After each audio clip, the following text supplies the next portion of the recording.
Hey guys, Tony King here with the new After Effects tutorial. This tutorial is an answer to a request from JMEX, I guess, 987. He says, how about like an orb sort of thing, like Goku or whatnot? Thanks mate, keep it up. So, I did my best, and here's the clip. Hey guys, so I've been taking a self-defense class, and I figured out a really good self-defense is when you make a magical orb and just shoot it at someone's face. Works most of the times. I wouldn't say 100% of the time, I'd say like 5% of them actually survive, so 95% of the time. Alright, so let's do it.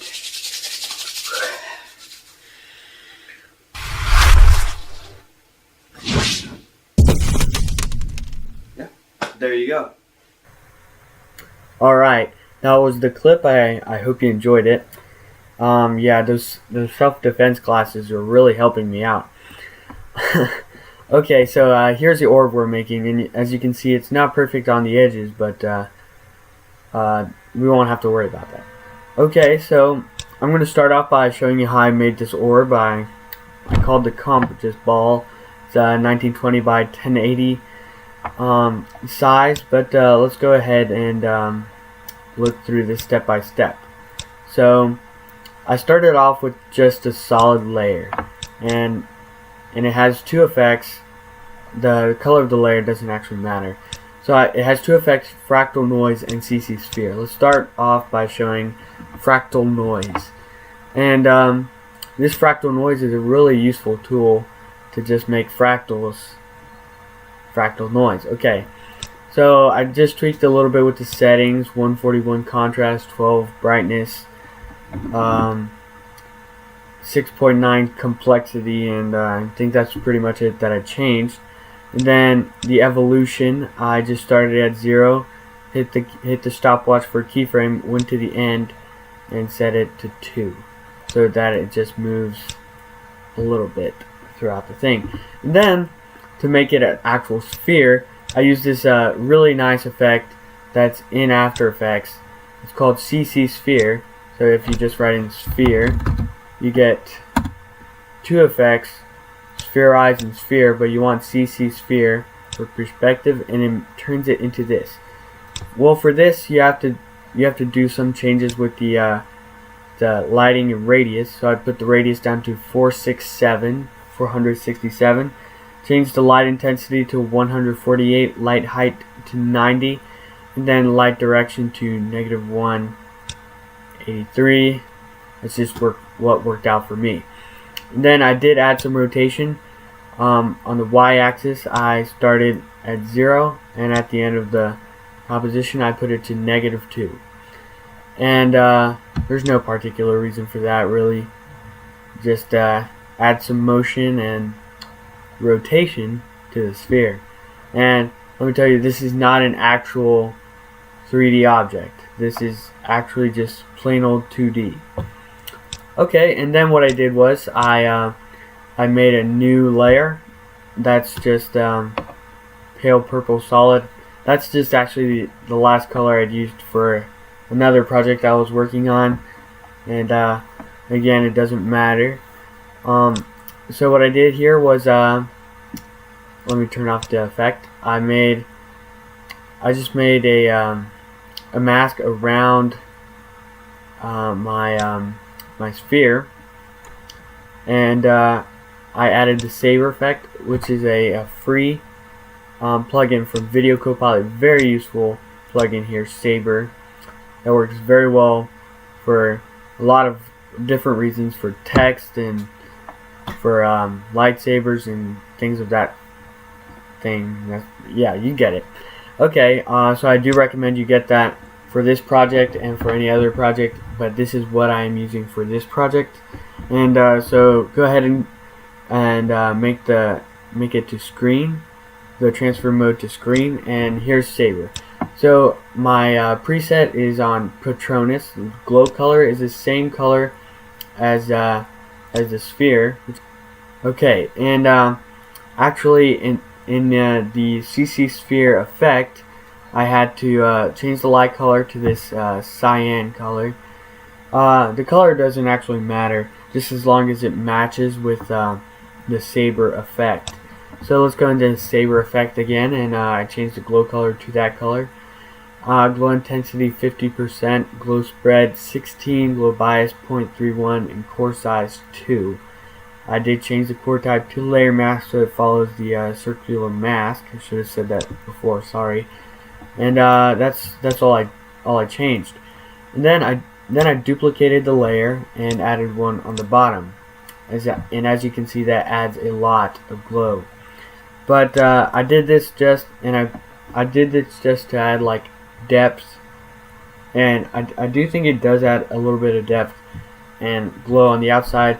But I also did this to add some rotation, and they do contrast on the rotation.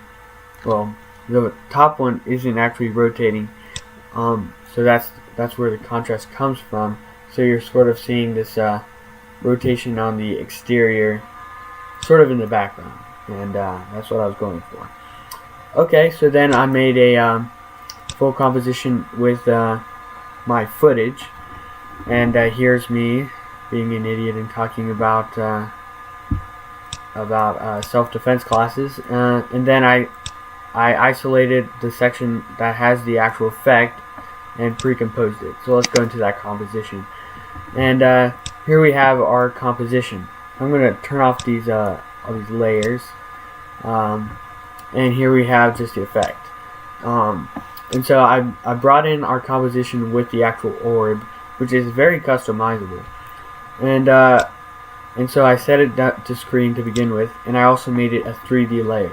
And now here's where it takes a little bit of time. As you can see, all these dots up here, that's because I had to change the position and scale a lot.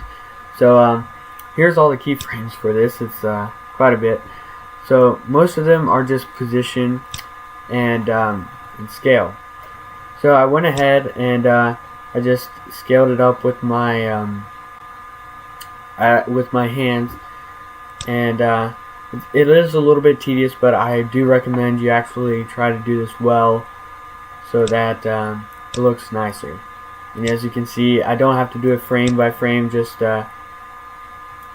some frames, just so that it follows the general path and size of my hands.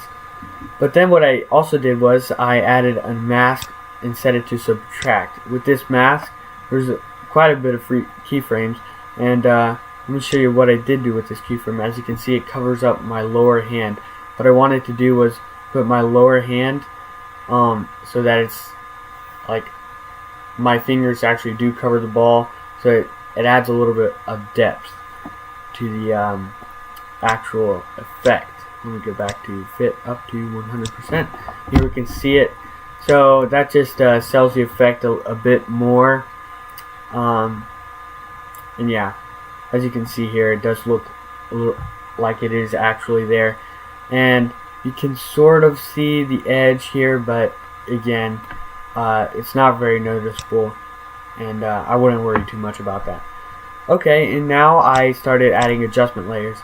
And so first of all, I made one adjustment layer, and I made a really big mask, and this was the best thing I could come to make a circle. But I did just make it a really big circle to sort of follow the area of our orb. And also other effects in the mask are 98 feather and 127 expansion. So what I did on the first one is I added the actual effect that the orb would have on me, and which is a glow, slight glow, 91.8 glow threshold, 25 glow radius, 0.6 glow intensity, and that's all I changed on that. And let me turn off curves, and as you can see, here's with glow and here's without glow. Just sells the effect a little bit more. Then I added curves, and I used this funky thing. I don't know what it's called, my bad. But I just added some blues in there, so it adds a glow onto my body, so it looks like it's actually there. Then I duplicated that layer, took off glow and curves, and added my favorite Gaussian blur, and I just set it to 8.8 just to add a little bit of an effect around here. And I think the mask settings are the same. Well, they're not actually, my bad. They are, the feathers 28 and the expansion is only 29. So it's a little less, but because with too much it was covering my entire face, and it didn't look good.